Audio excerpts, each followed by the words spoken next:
मिरजेत गोठ्यातील जनावरे दगावल्याने गरीब कुटुंबावर दुःखाचा डोंगर. एक बैल, 3 शेळ्या, एक बोकड मृत्युमुखी.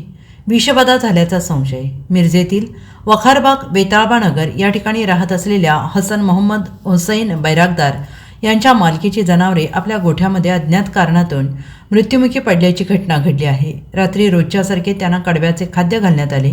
सकाळी बैरागदार यांनी आपल्या गोठ्यामध्ये आले असता जनावरे दगावल्याचे निदर्शनास आले. प्रथम दर्शनी पाहता जनावरांना विषबाधा झाला असल्याचा प्राथमिक अंदाज व्यक्त करण्यात आलाय.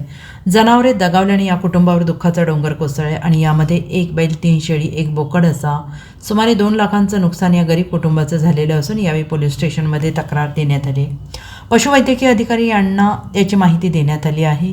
जनावरे नेमके कशामुळे दगावली यासाठी आता जनावरांचं शवविच्छेदन केल्यानंतर या सर्व बाबी लक्षात येणार आहेत आणि यावेळी माजी नगरसेवक संजय बापू मेंढे यांनी संबंधित विभागांना माहिती देऊन शासनाकडून या गरीब कुटुंबाला नुकसान भरपाई मिळावी अशी मागणी केलेली आहे. आज या ठिकाणी हसन बैरागदार हे यांचे या गोटा आलिशान कॉलनीमध्ये आहे. या आलिशान कॉलनीमध्ये त्यांचा बैल आणि जवळजवळ 4-5 शेळ्या यांचे निधन झालेलं आहे, ते मृत पावलेले आहेत. खऱ्या अर्थानं काल त्यांचा मुलगा या ठिकाणी येऊन त्या बैलाला आणि शेळ्यांना थोडं भरडा घालून गेलेला आहे. तदनंतर ते सकाळी आल्यानंतर दरवाजे उघडून बघतायत तर बैल पण आणि 4-5 शेळ्या पण या ठिकाणी मृत अवस्थेत आढळून आलेले आहेत.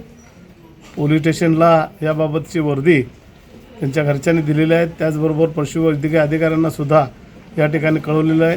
पोस्टमार्टम नंतर याचा उलगडा होईल. Bureau report, SBN Marathi, Miraj.